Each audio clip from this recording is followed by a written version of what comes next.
team sa medical mission. Nalipay mo? Wala sila?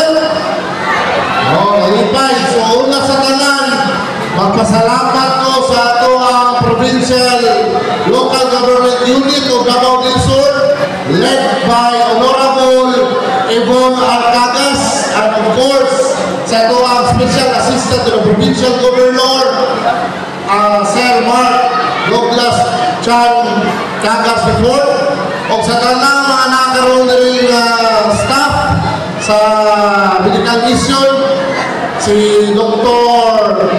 Elpidio Moralca, si Ma'am Roxanne, ang team, Ma'am thank you, si Sir Vivo Plaza, o sa tanang team na naaroon din, mga taga-PIO office, si Ma'am Raquel Bustamante, o sa tanang team na nakaroon din, daghang salamat sa pagbisita sa mga barangay, kay isa sa mga kinahanglan din sa barangay o medical mission.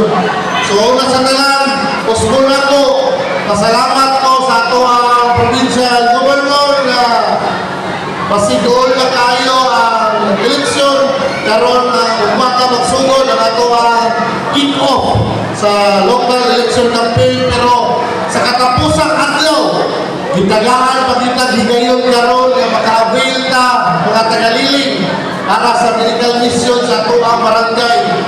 So usbon ako in behalf of the people of Liling, daghang kay salamat Governor Yvonne Arcagas sa paghatag sa amuang medical mission sa amuang barangay.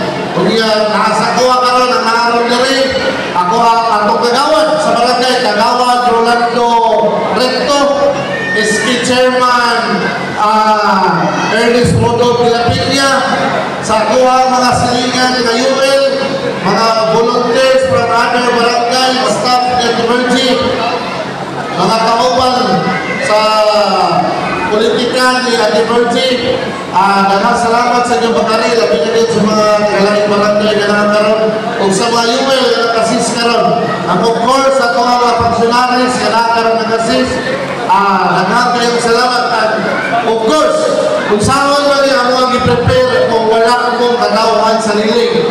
So, daghang kayong salamat sa inyong pag-ari. Supposedly, unta sa araw na ito ulit, pero sayo, gangin ako si Governor Yvonne Arcagas na masayo-sayo, kaya layo na kayo ang araw na ito sa barangay.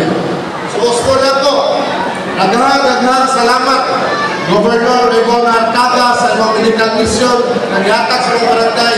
Uban, sa ito ang special assistant to the provincial governor, Sir Mark Agas. So, hindi na natin ngayon, daghang kayong salamat, daghang from the bottom of my heart, daghang salamat sa inyong pagbisita sa mga barangay Pagatiman, sa kuwang mga silingan. So, uspo na ko, maayong buntak na natong tanan.